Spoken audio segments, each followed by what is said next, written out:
Hola, ¿cómo están? Dicen que las mujeres son en promedio más valerosas que los hombres. El caso de María Corina Machado lo confirma. Qué mujer tan valiente es María Corina. Ha dado un impresionante testimonio de coraje en estos últimos tiempos. Yo creo que su heroísmo proviene de su fe religiosa. Recuerda un poco a mi madre. No le tiene miedo a nada.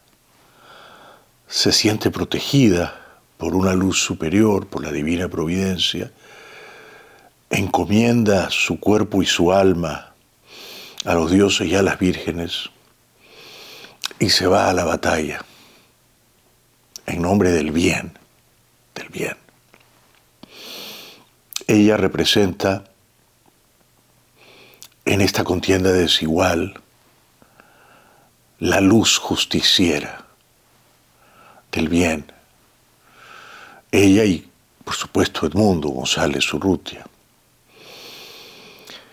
Para comprender el heroísmo de María Corina Machado, hay que recordar que ella es una mujer sola frente a un ejército de matones viciosos. Ese ejército tiene todas las armas, todo el poder, toda la fuerza bruta, toda. María Corina tiene la fuerza, la llamarada de su espíritu y de su palabra. Hace 10 años no puede salir de Venezuela. Si ella trata de salir de su país, no la dejan. Probablemente la arrestarían.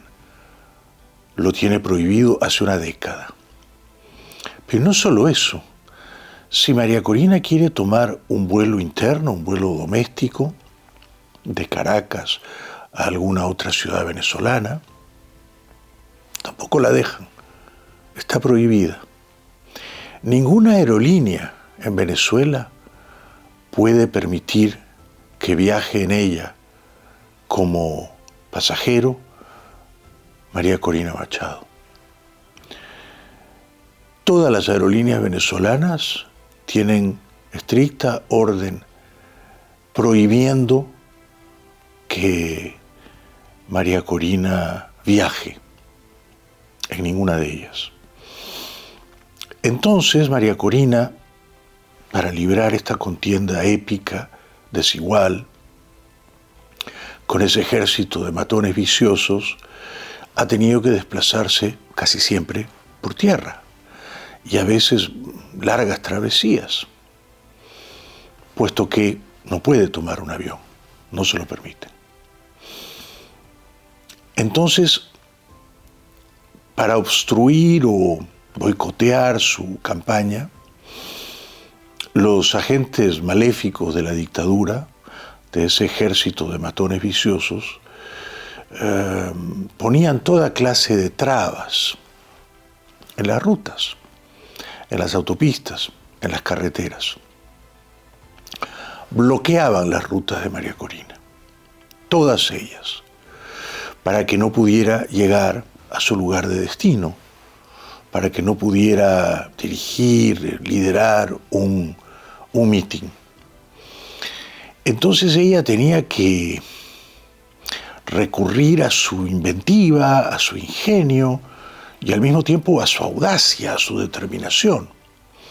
Si las rutas terrestres estaban cerradas, porque esa era la orden perversa de la dictadura, María Corina encontraba a alguien que la llevase en una lanchita, en un río, en un botecito, en una precaria embarcación. Encontraba la manera de sortear el escollo. Encontraba la manera, díganme si eso no es la vida, ¿no?, de franquear el obstáculo, de saltar por encima de la valla, siempre por encima y cada vez más alto. Y llegaba.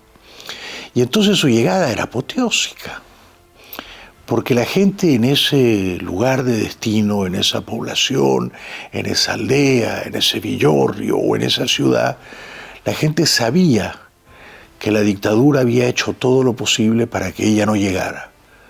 Sin embargo, ella llegaba. Y cuando llegaba hablaba, y cuando hablaba los inspiraba, y cuando los inspiraba les hacía creer que un mejor futuro era posible, ¿no? Que la libertad no era una quimera esquiva, que la libertad había que reconquistarla y que podía estar cerca, a la vuelta de la esquina. Pero claro, luego María Corina, después del mitin, tenía que descansar. Y si elegía el hotel A o el hotel B o el hotel C, los dueños y gerentes y empleados de esos hoteles estaban todos aterrados.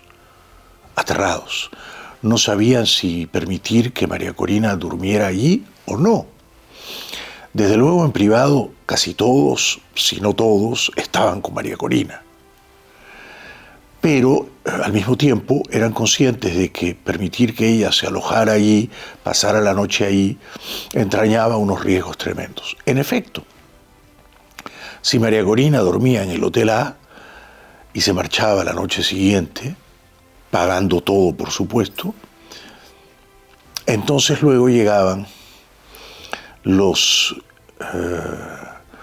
matones, los sicarios, los esbirros, los Doberman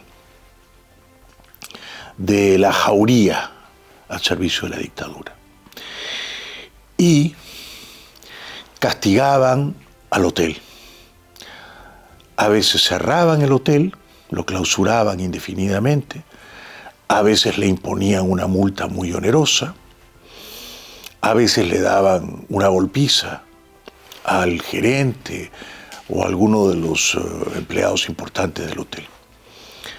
Así las cosas, hay que entender que lo que ha hecho María Corina ha sido verdaderamente formidable, ¿no? Luego, si ella, por ejemplo, entraba a un restaurante a comer algo, ocurría lo mismo. Es decir, cualquier persona en ese restaurante que la atendiera con cariño, que le sirviera comida, que le sonriera, que la escuchara, luego se exponía a que unas horas después o unos días después llegasen los odiosos, rencorosos agentes de la dictadura a castigar a ese restaurante, a cerrarlo del todo o parcialmente, a imponerle una multa onerosa, a vengarse de los dueños y empleados de ese restaurante. Entonces, María Corina y Edmundo eran unos líderes opositores que no tenían cómo desplazarse por su país. No podían hacerlo en avión, no podían hacerlo por tierra, no podían dormir en el hotel que elegían, no podían comer en los restaurantes. Una cosa de locos. Así ha sido la campaña de María Corina. Y esto hay que tenerlo muy presente, ¿no? Porque han ganado con una diferencia de 4 millones de votos, habiendo movilizado, me gusta ese verbo, una campaña absolutamente austera, absolutamente franciscana.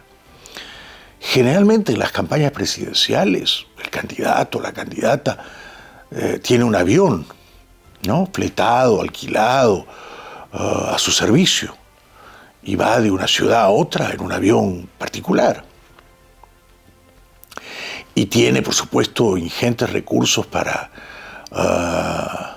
contratar a profesionales para cada meeting, ¿no? Montar la tarima, el equipo de sonido, los calentadores de la plaza, los fuegos artificiales, la pirotecnia, la pantalla gigante, los bailarines, los cantantes populares, en fin. Yo he visto campañas presidenciales, se gasta mucho dinero en ellas. Pero la campaña de María Corina y de Edmundo ha sido exactamente lo contrario. Ellos dos solos contra el mundo, solos. Sin aviones, sin transportes de lujo, sin poder ir tranquilamente, sin sobresaltos por la vía terrestre, inventándose atajos, cortes de camino, travesías en ríos, que era todo, por supuesto, fruto de la improvisación, ¿no? A ver, ¿cómo llego allí? Bueno, hay un río, hay que encontrar un botecito. Encontraban al señor con el botecito. El señor con el botecito la llevaba todo lo que podía y, por supuesto, al día siguiente llegaban los agentes maléficos de la dictadura y le quitaban el botecito al señor, o se lo destruían, se lo quemaban, ¿no? Este es el contexto, ¿no?